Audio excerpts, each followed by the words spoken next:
Okay. Good morning. So we are having a seminar on a very common disease, which is a gallstone disease, and this is a very common exam question also in different spheres, in from long case, from problem-oriented question. So you can just a very small part of the gallbladder disease, like gallstone disease. Professor Shomita Chatterjee, who is professor of surgery at IPGMR SKM Hospital, Kolkata, will moderate the session. So I think we can start now. Okay. So the first speaker will be Dr. Ganesh Guru, who will be talking on etiopathogenesis of gallstone. Good morning, sir. Ganesh, Good you can morning. start. Yes. Gallstone disease. Yeah. Gallbladder. Peculiar features of gallbladder. Gallbladder lacks muscularis mucosa and submucosa. Gallbladder has a maximum concentrating capacity per unit surface area in the GI organs. It concentrates bile by 5 to 10 times.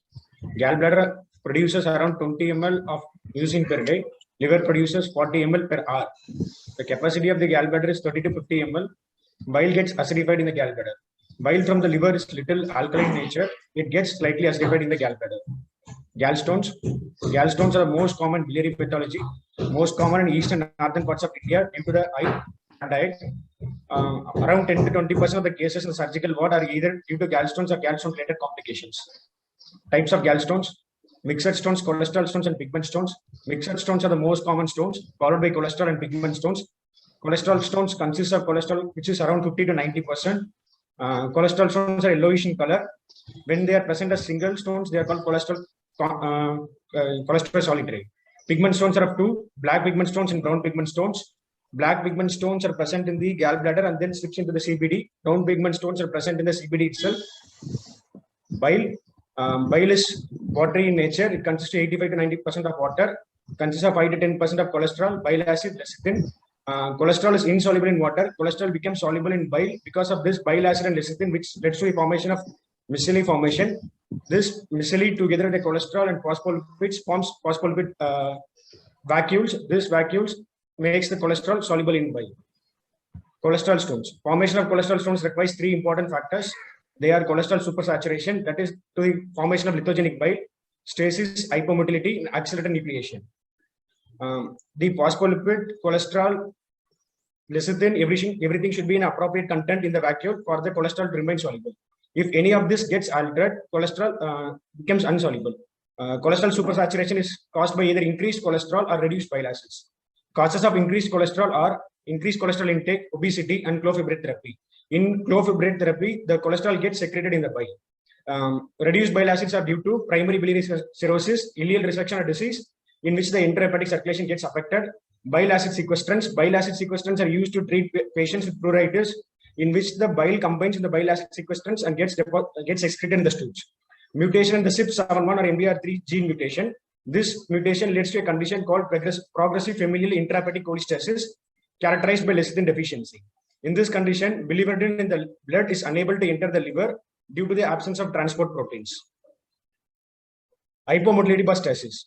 Whenever the food reaches the duodenum, it causes the secretion of cholecystokinin, which causes the contraction of gallbladder and the motility of the bile. In case of fasting and total parenteral nutrition, the food doesn't enter the duodenum and there is no cholecystokinin secretion.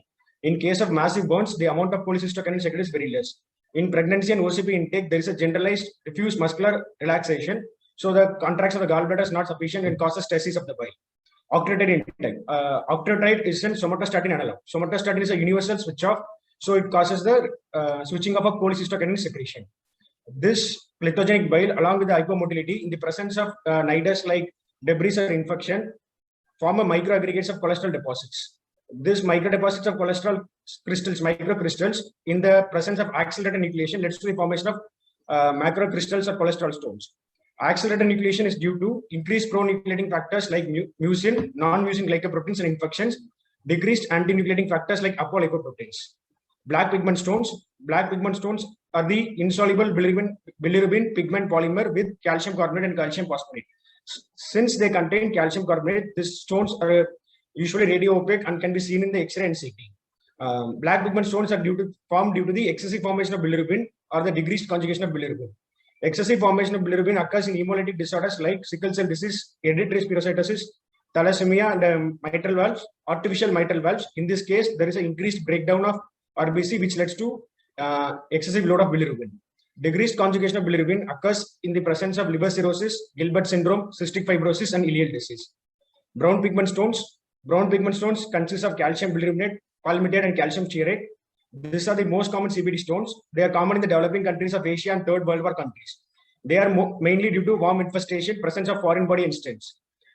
When the worms or the foreign bodies are present in the CBD, there is a stasis of bile. This worms may close the opening of the cystic duct, or when the presence of worm may cause the spasm of ampulla of Wechter. This leads to stasis of bile. This worm infestation along with the stasis of bile can lead to secondary infection by organisms like E. coli and Klebsiella. This organism secrete beta glucuronidase, which causes the conversion of bilirubin diglucuronate into monoglucuronate, that is conjugated bilirubin into unconjugated bilirubin. Conjugated bilirubin is soluble in water, unconjugated is insoluble in water. This leads to the formation of stones. This causes the most common type of recurrent stones and the most common epitheliosis. Thank you. Thank you, Dr. Ganesh. There's one statement that I want to make. You said that about 10 to 20% of our patients in the ward are gallstone patients. Any idea what is the incidence of gallstone disease in India? Because whatever we see in literature is usually of the Western world. But what is the incidence of gallstones in India? 60 to 80%. 60 to 80% of what? 60 to 80% of patients are having gallstones, but the symptomatic patients is very less. 60 to 80% is a huge overestimation. It's not 60 to 80%. As you correctly said, that 10 to 20% of the patients in our wards are gallstone patients. Similarly, 10 to 20% of the population of India suffer from gallstone disease.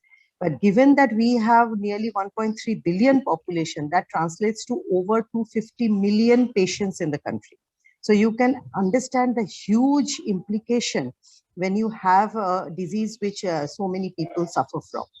Another thing, very beautifully, you went through all the different types of stones, but what are the stages of gallstone disease in the patient? I mean, suddenly tomorrow I will not have a gallstone. There must be stages that I go through.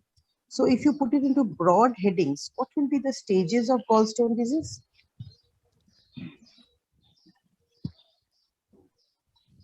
See, you have something called a lithogenic stage. That is when the bile, the factors you very well described, the bile is very suitable for forming stones. Not everybody's bile is suitable for forming stones. So lithogenic stage in which the condition favors gallstone formation. You have something called asymptomatic gallstones, where I may be harboring a stone, but I may not have any symptoms. Symptomatic gallstones, usually when the patient comes to the physician.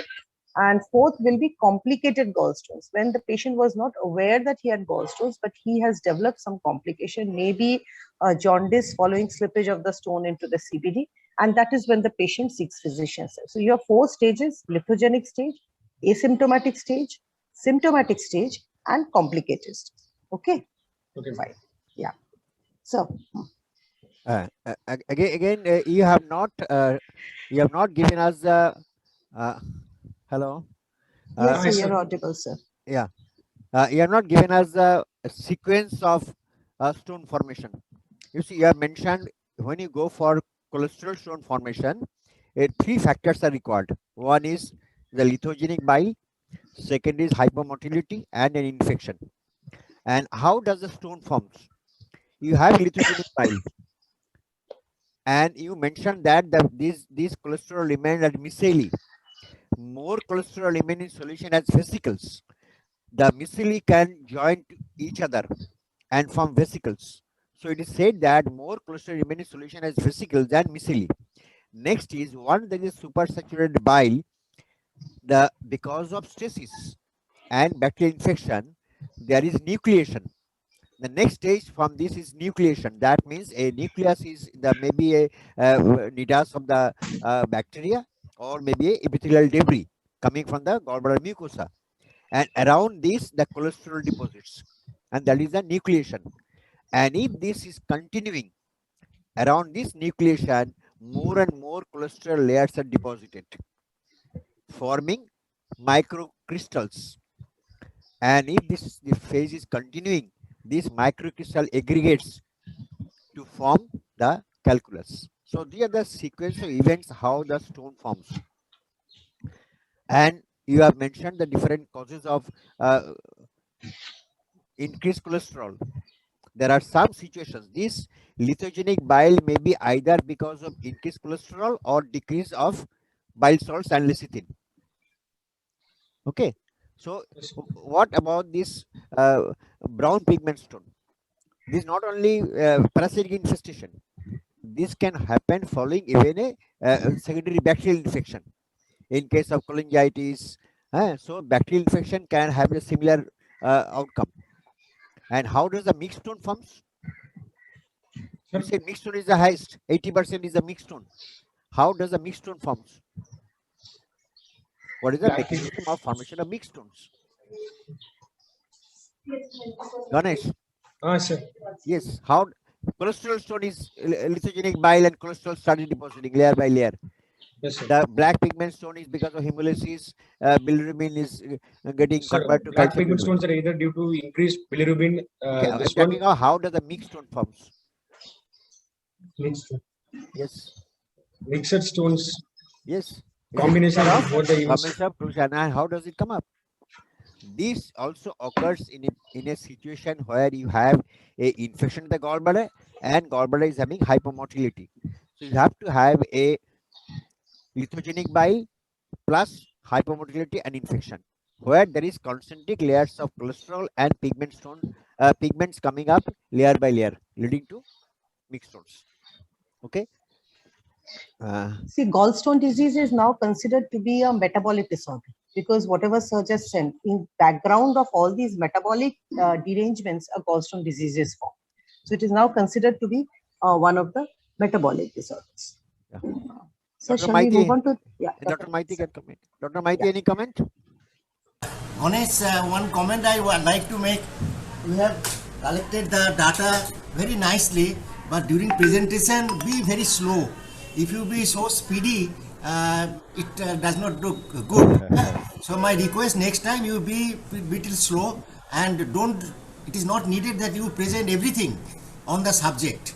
Whatever you will told, that should be very crisp and very nicely said. And another important point probably we have missed the what are the different factors which may reduce the bile acid or which may increase the stasis. For example, vagotomy that causes stasis of the gallbladder because that reduces the contraction.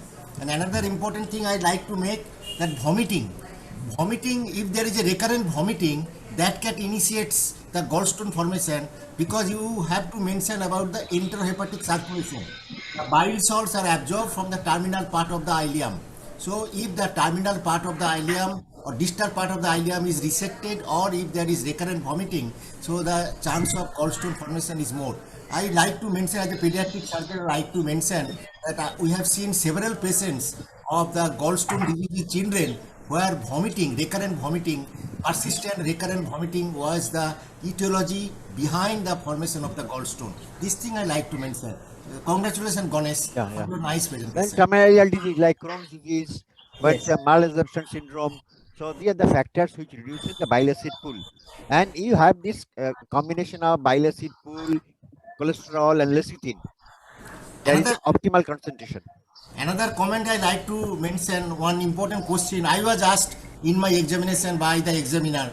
So what are the which stones are lighter? Obviously, cholesterol stone is lighter that floats in water. A dry cholesterol stone will float in water. But next interesting question the examiner made to me. So can you tell me which is gallstone solitaire? Obviously, the answer is cholesterol stone. Most of the time, cholesterol stone is a solitary stone. But next interesting question was that can you tell me when the cholesterol stone can be multiple? The answer is when there is cholesterosis. When there is cholesterosis of the gallbladder, and that may lead to multiple cholesterol polyp, and the detachment of the cholesterol polyp, which is the etiology of many of the cholesterol stone, of the detachment of multiple polyps of cholesterol can lead to multiple cholesterol stone. That is an interesting question, and you remember if any examiner asks you, he will be pleased if he gets the answer. Yes. Okay. Dr. Acharji, any comment?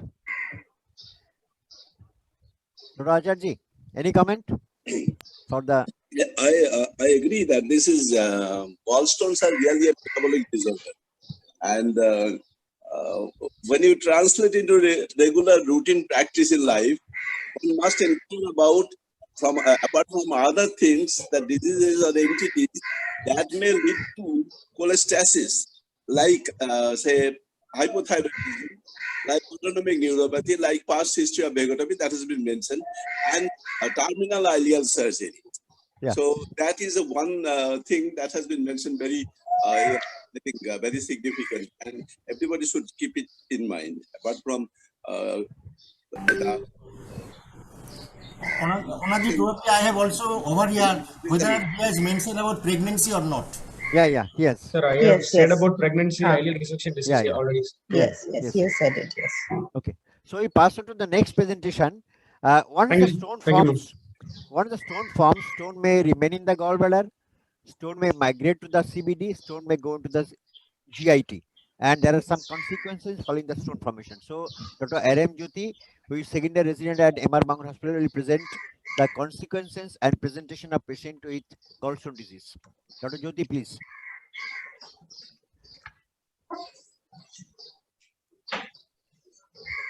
Good morning, sir. Good morning, ma'am. Good morning, Jyoti. My topic is on clinical presentation, sequelae, and investigation of gallstone disease.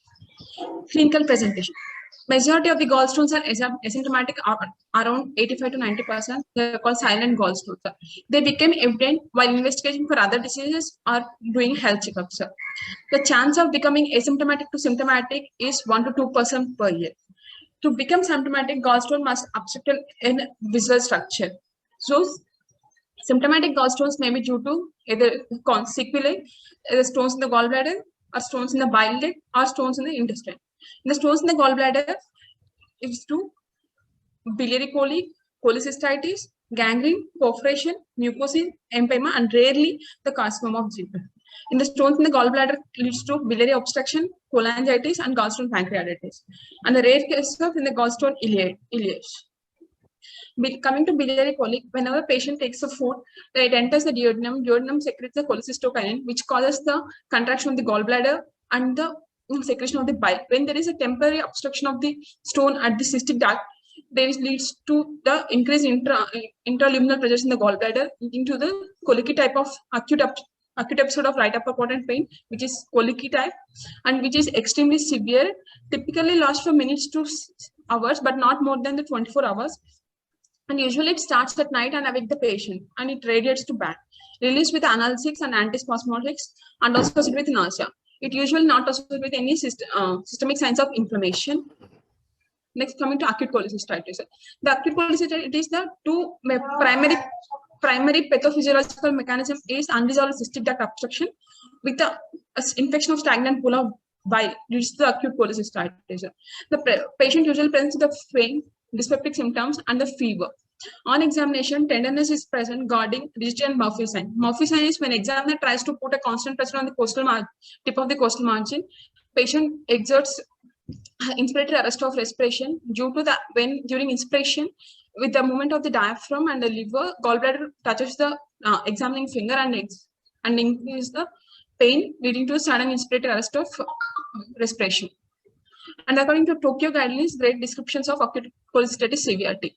In the grade 1, there is acute cholecystitis without organ dysfunction. In the grade 2, which is moderate, associated with any single following conditions, where there is symptoms longer than 72 hours, marked local inflammation leading to gangrenous cholecystitis, pericholecystic abscess, hepatic abscess, biliary peritonitis, or emphysematous cholecystitis, or palpable tender mass in the right upper quadrant, and WBC count more than 18,000 per cubic millimeter.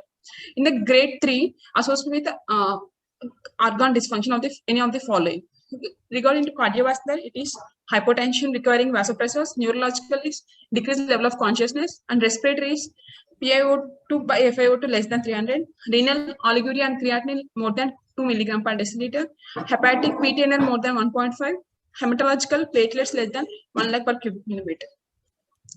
And sequelae of acute cholecystitis, if the gallstone are presenting at the 60 level, may fall back into the gallbladder and leads to the relief of symptoms, leads to resolution. If the obstruction continues, it leads to the ischemia and necrosis of the gallbladder, leading to acute gangrenous cholecystitis. If it is superimposed with the gas forming organism infection leading to the acute emphysematous cholecystitis. If it continues, it may lead to perforation leading to localized abscess or generalized biliary peritonitis. It may also lead to recurrent attacks of biliary colic with only temporary occlusion of cystic duct, leads to inflammation and scarring of gallbladder and cystic duct.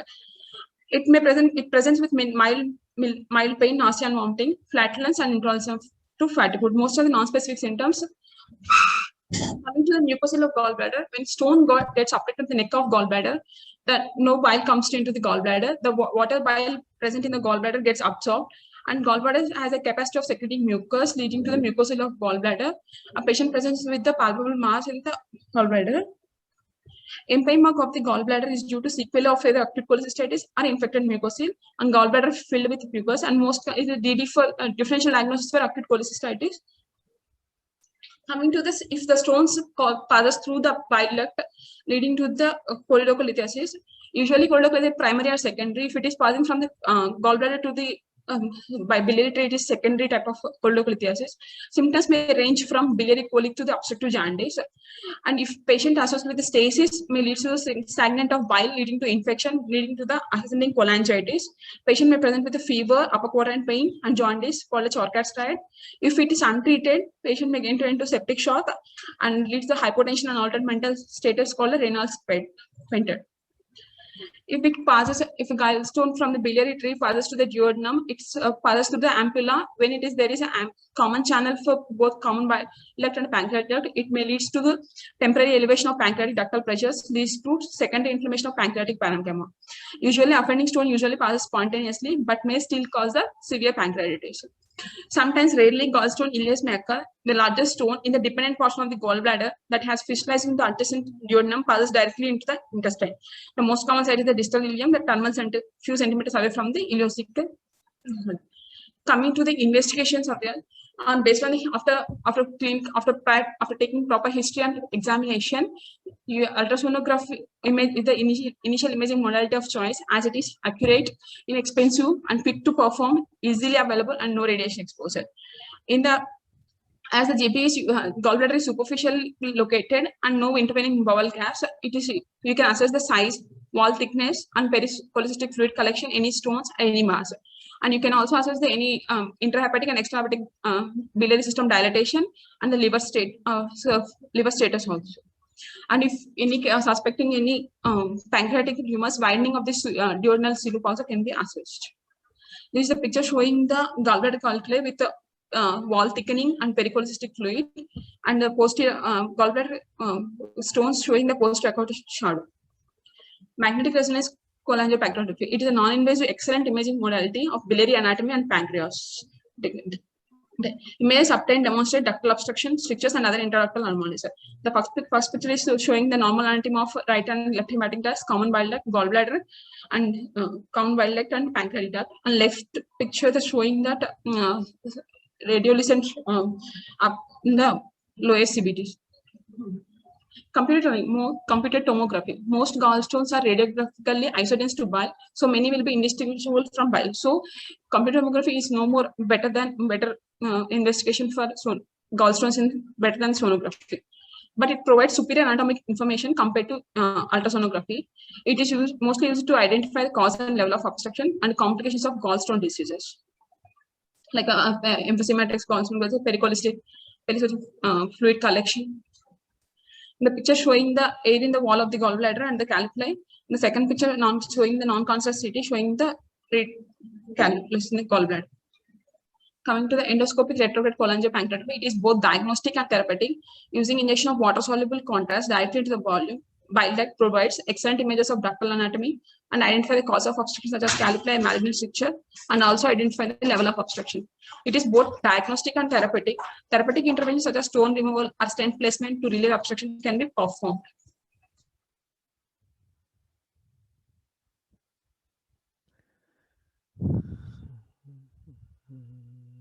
ERCP, when ERCP is not accessible to the upper stores it. It is also invasive technique. Bile ducts are cannulated percutaneously. It is also both diagnostic and therapeutic. The percutaneous transhepatic cholangiography can decompress biliary obstruction, stent obstruction non-operatively, and provide anatomic information for biliary reconstruction. The picture showing the percutaneous transhepatic cholangiography. Cholecystography it is rarely performed now.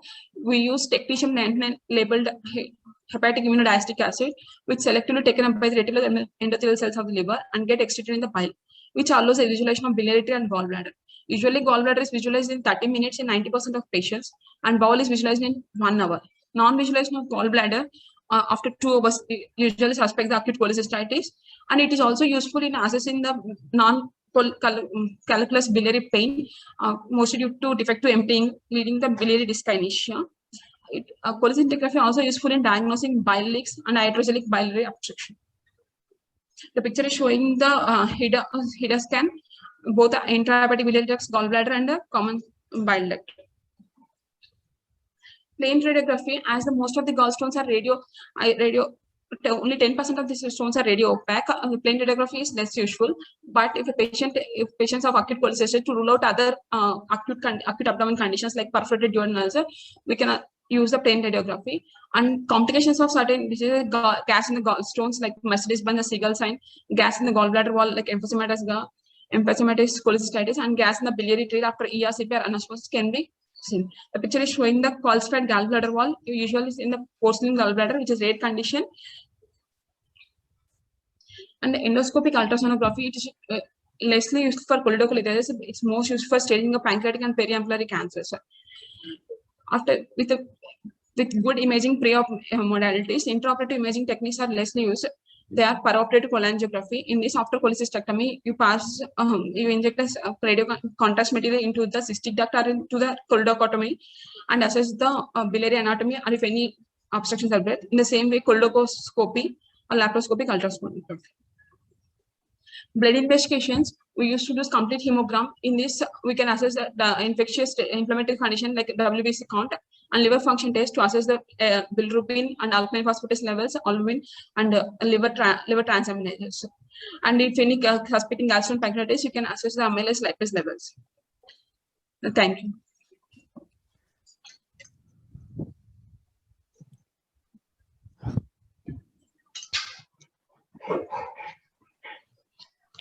Thank you, Jyoti. As I would repeat the same thing that Professor Maiti told Ganesh, that you have to speak a little slowly because we take time to grasp what you're saying. You are rushing through it, but yes, it was a very exhaustive presentation. Few things I want to ask you.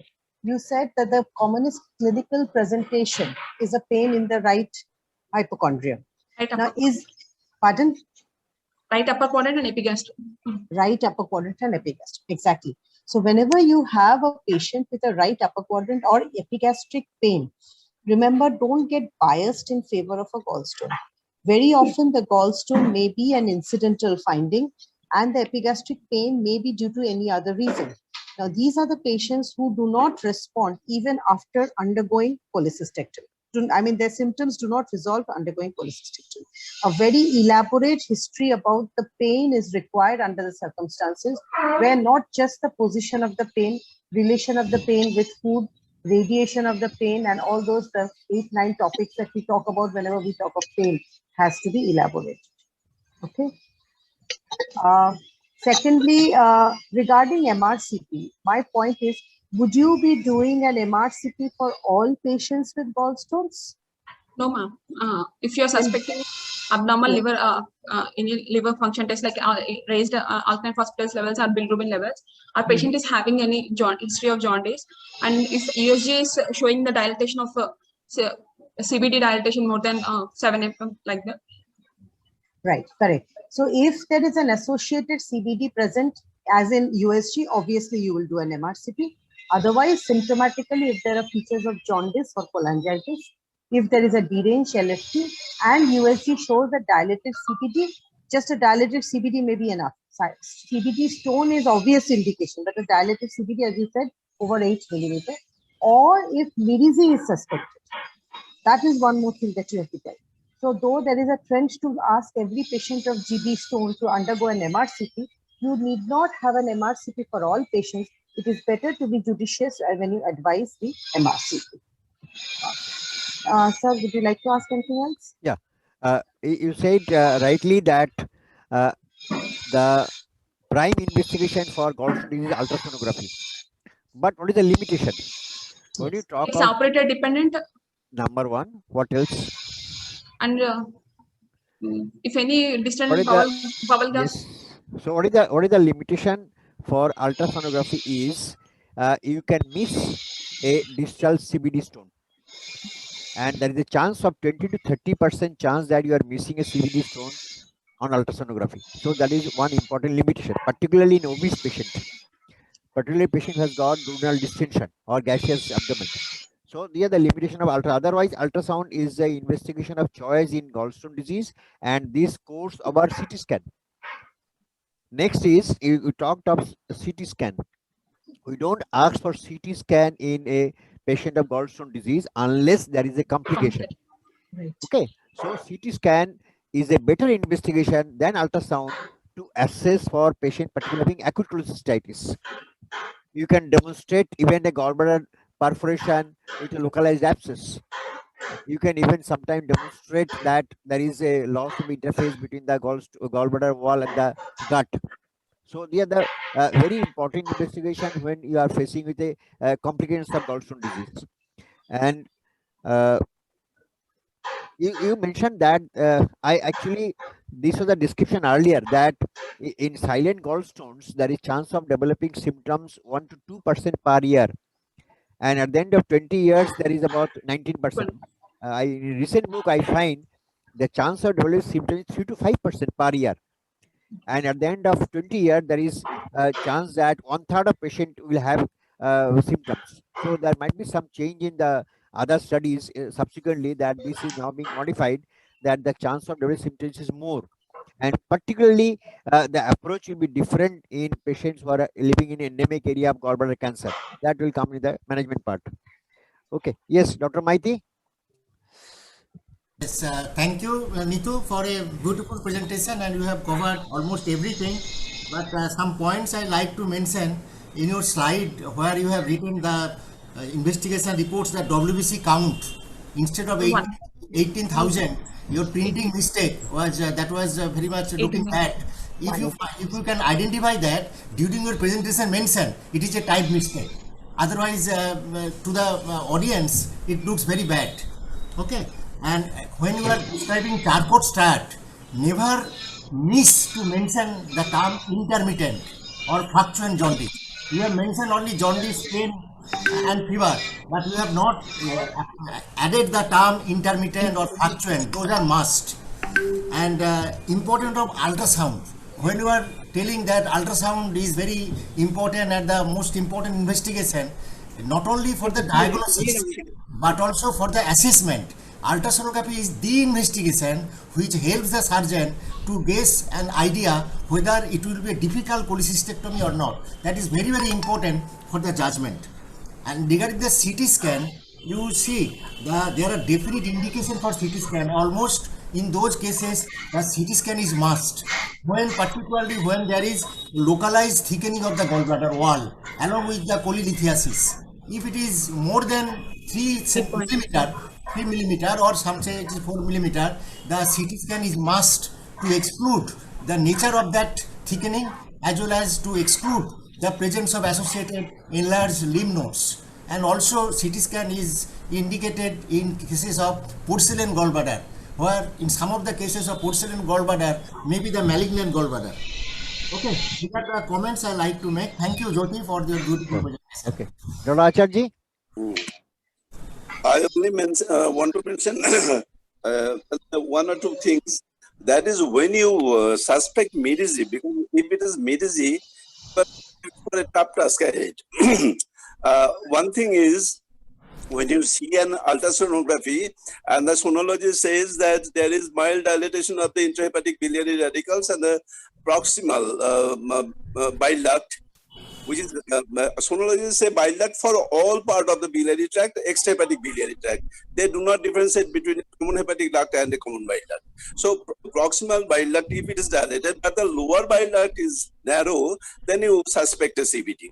Then you suspect a Mirizi and you ask for an MRCP. That is one thing. And secondly, as you have mentioned, that areas where the carcinoma gallbladder, malignancies of the gallbladder is endemic, the incidence is very high, as in certain Asiatic countries. One should always keep in mind that possibility. And in that context, I want to mention one thing. The incidence of gallbladder carcinoma is quite high in India also. And specifically for eastern part of India, the highest incidence is in UP, Bihar and West Bengal. And the states by two sides of the river Ganges. The exact etiology for this is not known. So for patients coming from these areas, you should also keep in mind the possibility of this. That is all. Mahanda, Yes, good yes, morning. yes, yes. Dr. Dr. Prasad. Prasad, please. Yes. Excellent, nice discussion, nice presentation. The presenter could present this little bit slowly. This is a small Yes, yes. feeling I felt. One. Two is, two things I want to highlight. One is incidental gallstone. Shomita has already told. We see patients who has got a gallstone, pain abdomen, ultrasound, and a gallstone, and incidental gallstone cholecystectomy has been done. But 3 months later, the patient comes back with a gastric outlet obstruction or right colon cancer. So these things happen. So you have to be very careful and judgmental about the history and think that if this is incidental gallbladder particularly, so that you are not missing any other pathology in a middle-aged or elderly patient. One. Two is, Anadila has already said, I have seen patient comes with a gallstone disease and cholecystectomy, and later on turn out to be a gallbladder cancer. In each and every case, if you see the gallbladder wall, if you see the, you have to see it personally. I would say you have to see the ultrasound plate personally, see the thickness of the wall, irregularities of the wall, and you will have a clue there. Because a junior radiologist has written it and left away. And after the cholecystectomy, the dimension changes. So two things we must be very careful. One is whether we are missing any other pathology, it is incidental finding, or whether we are dealing with a gallbladder carcinoma, because this is a high endemic zone. We see patient comes with a histology report after, but the tips lies in the ultrasound report, and you check the report personally, or you can do a second ultrasound by a senior experienced person, radiologist, to keep your to save your back. Thank you. Dr. Makulal, one Yeah. I like to get one comment from the faculty members. So whether we should advise the post fatty meal ultrasound picture, whether because as we are not getting the oral cholecystography, which is the post fatty meal contraction, to study the contraction, particularly the dyskinetic gallbladder, is there any role of the ultrasound taken after the fatty meal instead of jumping on the HIRA scan? Is there any role? I just want the comments from the faculty. That may Actually, Dr. Maiti, there are two groups of patient having a demonstrated gallstones and they are symptomatic. So patient having symptomatic gallstones, the treatment is cholecystectomy. That is one group of patient. Second group of patient is, you'll find some patient who are coming with the report that patient has got some under cholesterosis, patient coming some biliary sludge. So in that case, the functioning status of gallbladder is important. Patient who has got an attack of biliary colic and a demonstrated gallstones, does not matter whether gallbladder is functioning contractile or not. But patient in this borderline group having mild cholesterosis, having a biliary sludge, in that case, I prefer to do a ultrasound in empty stomach and after fatty meal, which will give an idea about the contractile function of the gallbladder. If the patient has got of this changes like a biliary sludge and cholesterosis, and gallbladder is not having a good contractile function, that would be an indication for cholecystectomy. If the functioning is well, we can continue this patient with some ursodeoxycholic acid and some PPI. So it's not a routine that we ask for ultrasound in a patient of symptomatic gallstone disease with a post fatty meal study. That is not a routine, but in selected cases, yes. And second thing is, Jyoti, you said, Dr.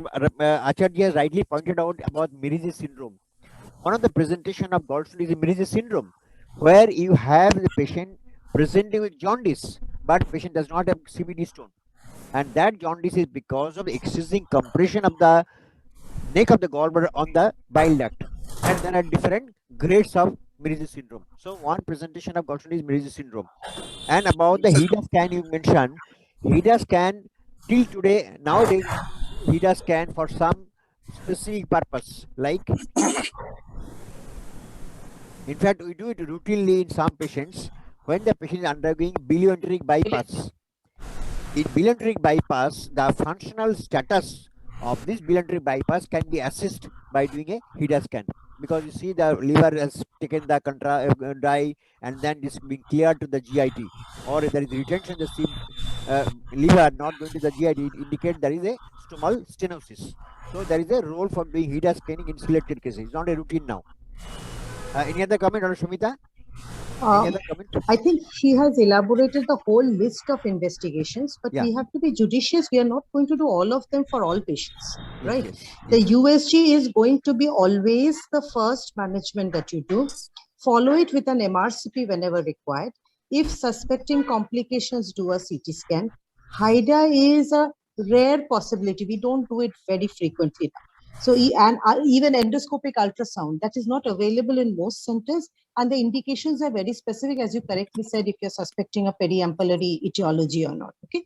So USG still remains number one, followed by MRCP and the rest. So you don't do everything in everybody. You have to choose what you do for your patient, depending on the symptoms. Okay. Professor Okay. Saha, Yes, yes. regarding USG, I want to make a comment that to have a good USG done, one must send the patient in an empty stomach after 6 to 8 hours at least of fasting.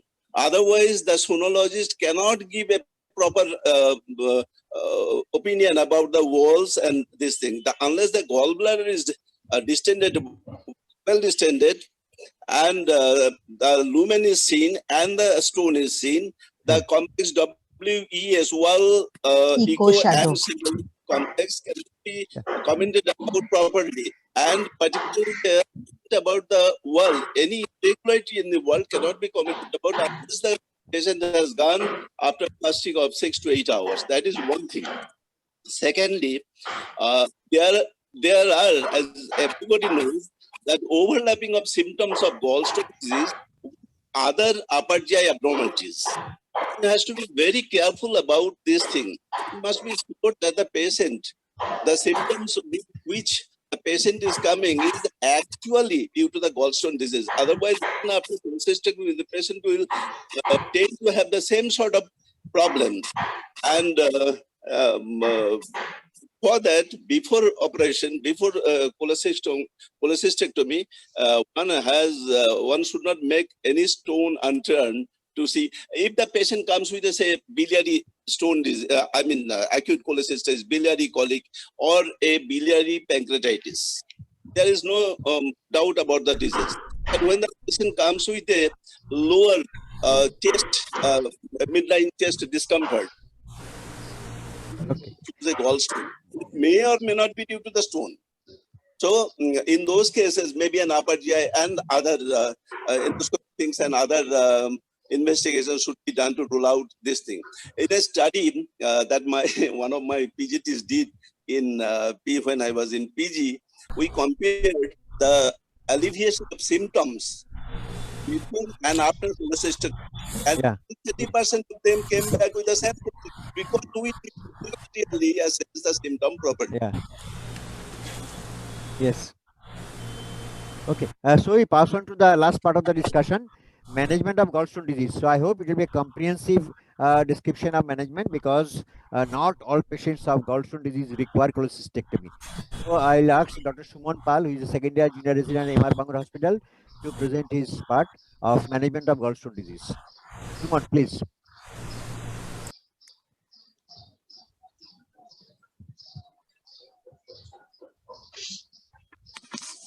Hello, good morning, sir. and good morning, madam. Good Morning to all. I'm going to discuss on the management of gallstone disease. As a whole, the management starts with diagnosis, which already has been discussed by my previous speaker. So, what are the tools we have in the case of management? The medical management and surgical management. In both way, we can divide it. The medical management, where we can use the oral dissolution agents, contrast dissolution, ECSWL. I will be talking later on those. And surgical management, which comprises of laparoscopic cholecystectomy, open cholecystectomy, mini cholecystectomy, many kind of cholecystectomies that are available, and some other surgical parts that I will be discussing later. Now, the thing is that the disease as a whole presents in various ways. Acute cholecystitis, sometimes we call it as chronic cholecystitis. The disease presents in various ways, as has been said my previously. So I will be first starting with the management of acute cholecystitis, a patient presenting acutely with a disease which is acute cholecystitis. Now, how we proceed? We first diagnose the condition by routine blood examination, liver function test, USG, liver scanning, and after doing that, when we understand the condition of the and the status of the patient, we go for initial medical management, where we keep the patient in per mouth. If required, we give nasogastric aspiration. IV fluids are required for resuscitation of the patient to maintain the hemodynamic status. Broad spectrum antibiotics, we often use analgesics as required, and close hemodynamic monitoring is done. Now, as my previous speaker, next slide, Milind, next slide. As my previous speaker has already talked about the guidelines of the acute cholecystitis, the Tokyo guideline. I'll be going to the next one. Next slide, please. Where I will discuss the management as per the Tokyo guideline.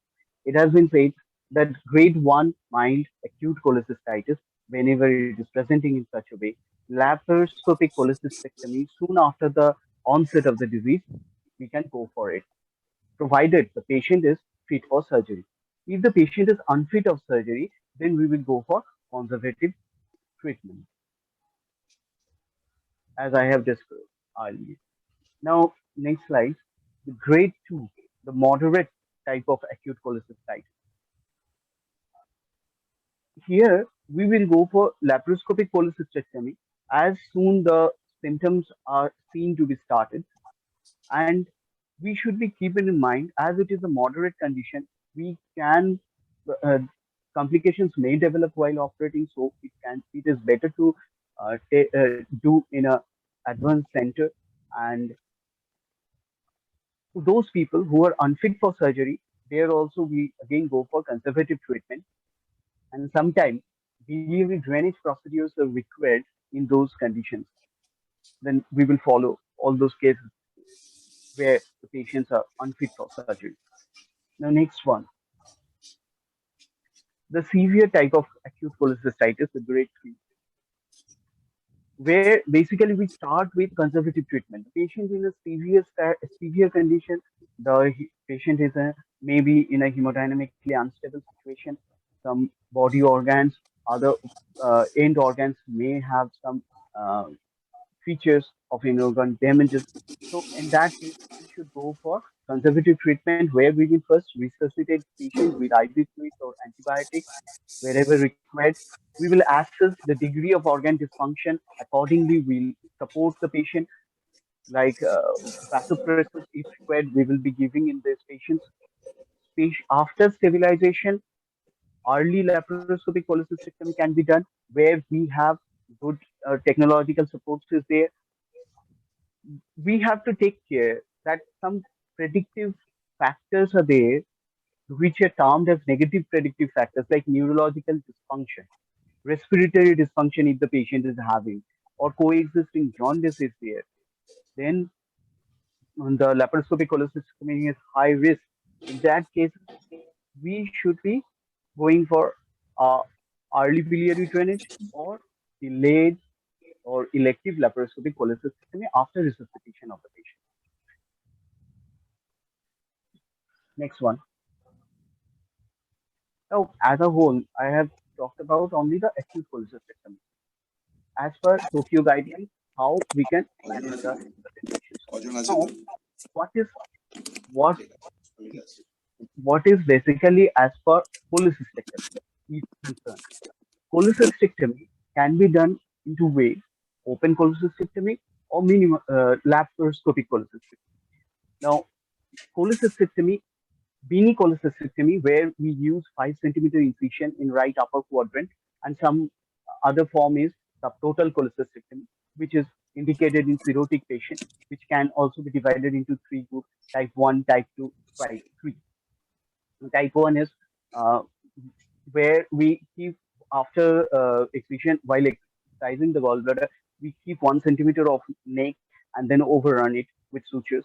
Type 2 is keeping the posterior wall of the gallbladder attached to the liver bed, and type 3 is keeping both the neck and the posterior wall of the gallbladder. That is subtotal cholecystectomy. The thing is that why it is called subtotal, because we remove as much of the GB as possible and close, either we reconstitute it or fenestrate it. Reconstituting is closing the GB remnant, or we are opening the GB remnant with or without closure of the internal opening of the system. Now, uh, this is a whole open cholecystectomy. Another one that is mostly used, that is laparoscopic cholecystectomy, which was first done by Mohey in 1985, and now it is one of the most commonly used general surgical procedure, which carries a mortality rate of 0.1 to 0.5% with a morbidity of 2% to 3%, having huge advantages like Change smaller, slide. Change slide.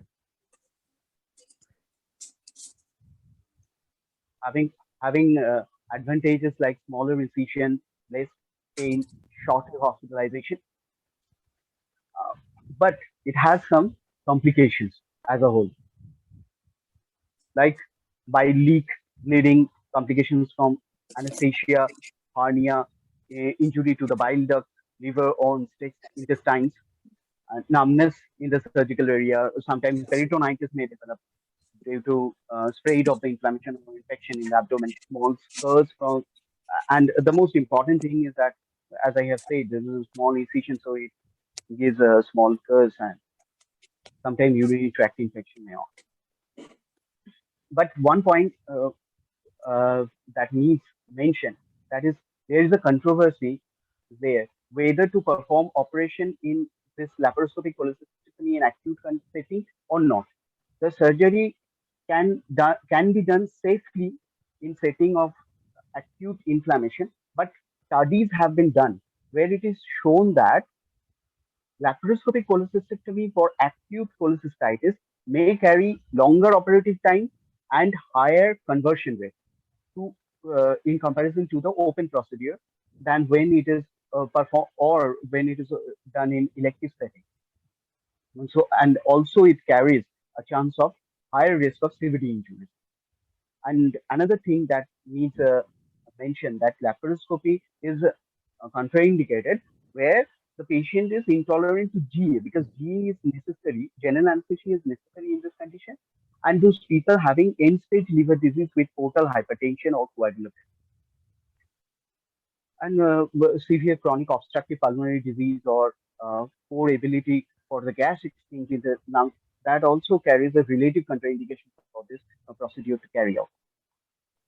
As we have seen in the Tokyo guidelines, as the grades increases, as it moves from grade 1 to grade 2, grade 3, laparoscopic procedure becomes difficult to perform, and cholecystitis, uh, higher grade of cholecystitis, some procedures can be performed which are termed as bailout procedure. That is a special mention here. That's why I'm telling this. The 3 bailout procedures can be done, like number 1, subtotal cholecystectomy, fundus first procedure, or conversion to open. The subtotal cholecystectomy, as I have said earlier, and the fundus first procedure refers to separation of the gallbladder from the liver surface, starting from fundus without visualizing the cystic duct and the artery. Procedure ends with subtotal cholecystectomy or completion of cholecystectomy. Now, all these are surgical procedures.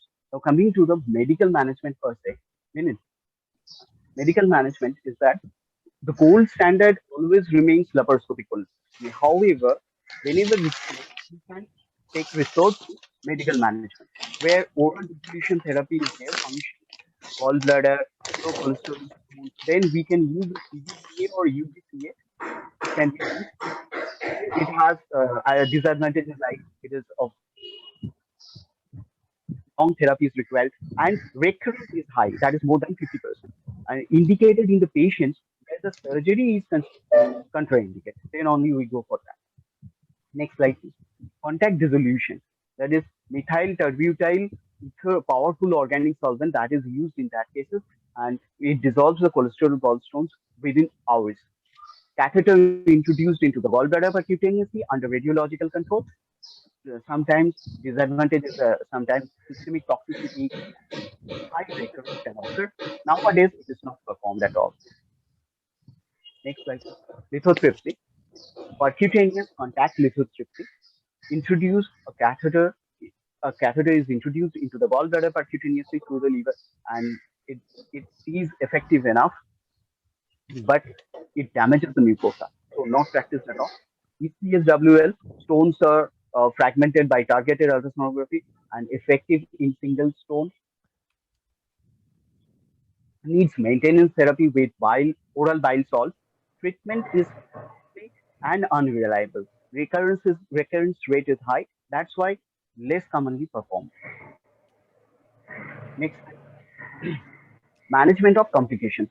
As complications has been said by my previous speaker, I will take few complications of that. Like choledocholithiasis.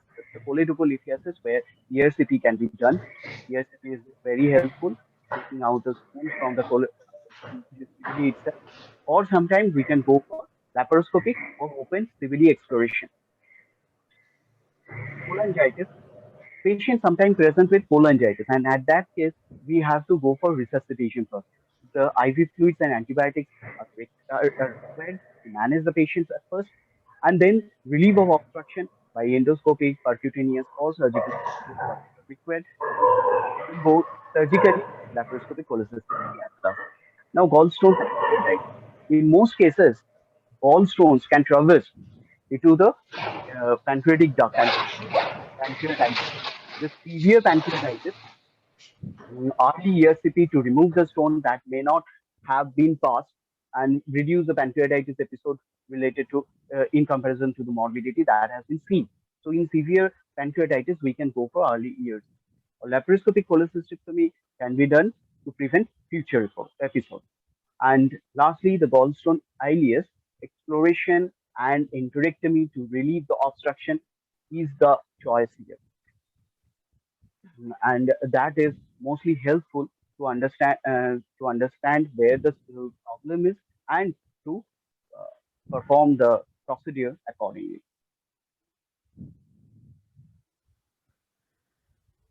Thank you. Yeah, Dr. Shumita, please. Yeah. Thank you, Dr. Shuman. There were few things I was expecting from you, but I'll take it step by step. Regarding medical management, as you very correctly said, except for very, very occasional cases, I don't think any of us practice medical management of gallstone disease anymore. Sir, if you differ from me, you can very well come in. Because I don't think in our practice, we are advising anybody who comes with gallstone disease for medical management. Contact dissolution, as you've correctly said, is no longer practiced. It is only of historical importance. Third, regarding patients whom surgery is contraindicated because of unfitness for GA. That has also become a relative contraindication because in expert hands, lap cholecystectomy can also be done under spinal anesthesia if there are factors contributing for unfitness of GA. Fourth, I wanted to know that if the patient comes to you with an incidentally detected gallstone on USG, patient got a sonography done for some other reasons and an incidentally detected gallstone disease. When would you advise therapy for the patient, the surgery for the patient, and when would you ask him to just hold on and observe. Actually, yes, Shuman, I was expecting this. You start Yes. the discussion with strategy Incidental for gallstones. management of silent stones. What is the strategy? Shuman, Patient got an ultrasonography done for some other reason, and incidentally a gallstone has been detected. Shuman, enlighten us on the strategy for management of silent stones. So if no symptoms is there, then we will follow up the patient It's not by one-liner. doing It's not one-liner answer. If you talk about silent stones, then you have to do a reassessment. And how do you decide?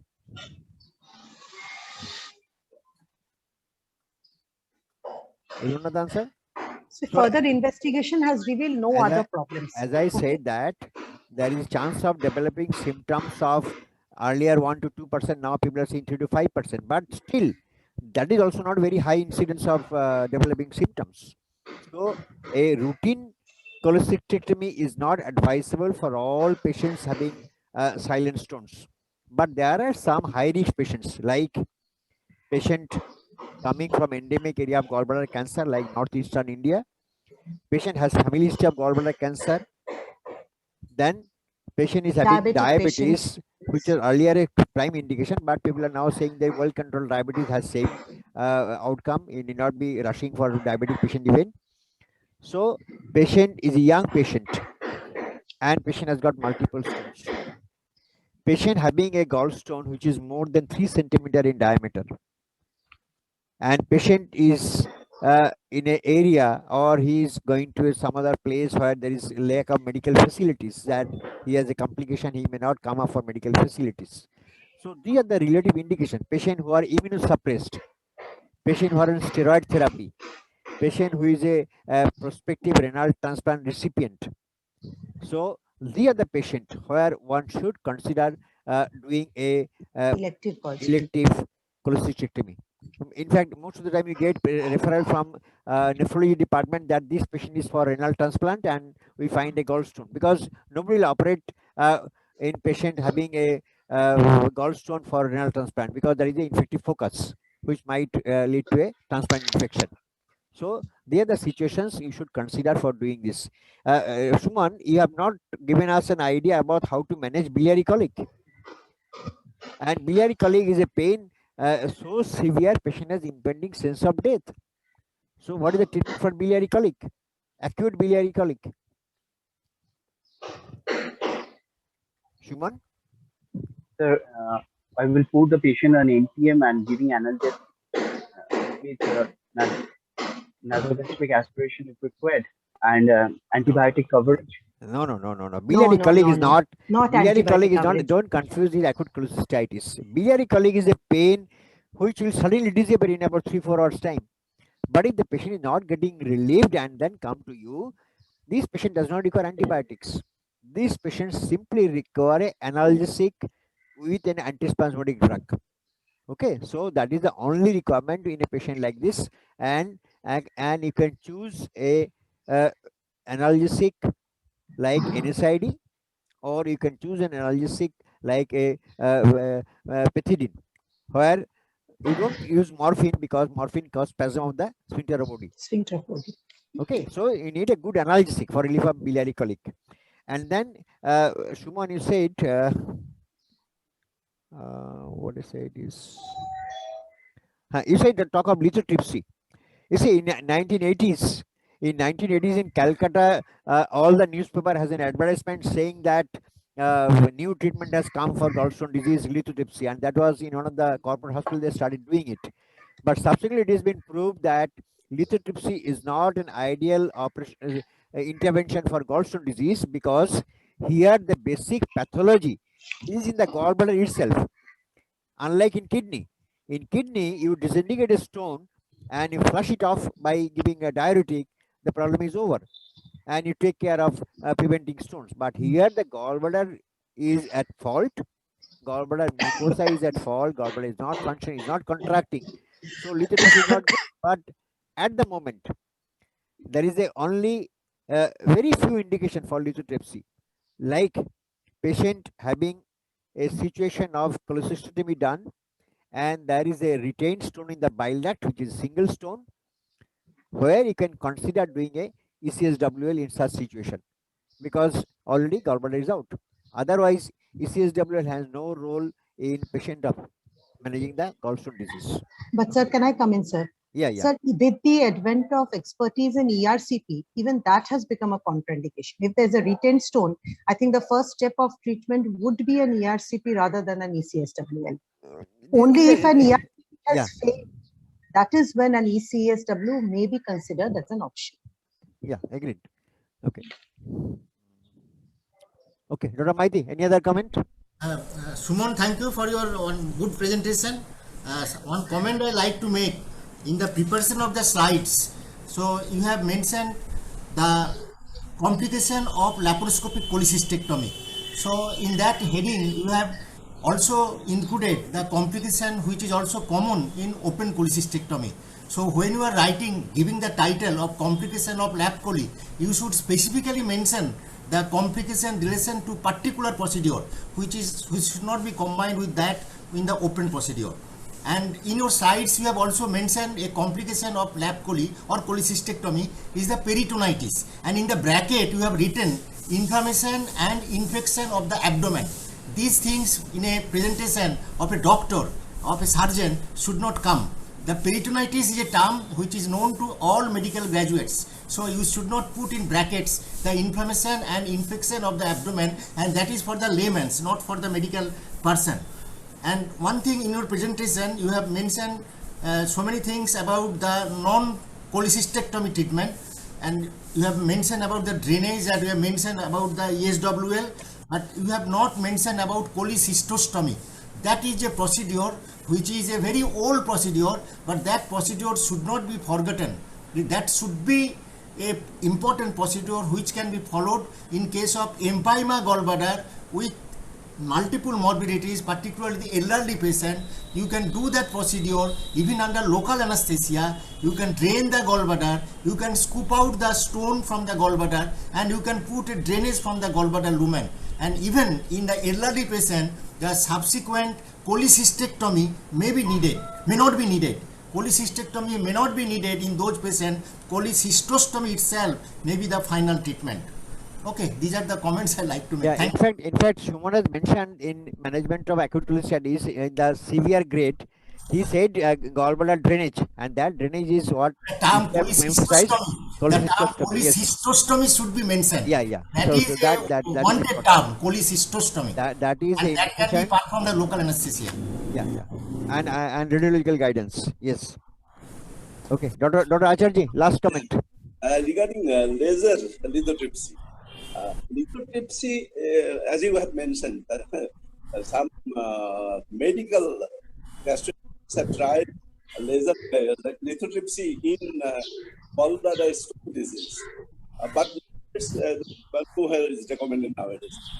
There is a group of surgeons who are doing who are using holmium laser in CBD stones where the traditional ERCP procedure has failed. They are using, in conjunction with the ERCP, using holmium laser that is very widely used in urinary stone, and that is showing very promising results. So that is, I think that may be coming in the future. And secondly, as mentioned by Professor Maiti, the student has also mentioned about it. This cholecystostomy that can often be a life-saving procedure. In connection with this, I want to mention several studies in Israel. What they did is in patients, particularly elderly patients with comorbidities, they studied a group of patients where they did only cholecystostomy, stone extraction through the cholecystostomy, access port, and then put in absolute alcohol inside, with the belief that that will destroy the lining of gallbladder, and that will lead to fibrosis of the gallbladder, end of the problem. And that also showed promising results. Okay. Well, I don't think Okay. many are using this Yeah. technique, but that was also very promising. Okay. Last comment I have to make is the PG should know about the latest investigation for biliary tree, which is known as a cholangioscopy, where you put a baby scope through the ERCP scope, and you can directly go into the biliary duct and do intervention. So this is known as spyglass cholangioscopy. Okay. With this, we say bye today. Thank you, Dr. Shomita Chatterjee, for moderating sir. this session nicely, and thanks to all participants. Dr. Maiti, Thank you, sir. Dr. Acharji, Dr. Bosak, thank you. Excellent session. Thank you. Thank you, sir. Thank you. Thank you all. Thank you, sir. Thank you, ma'am. Thank you.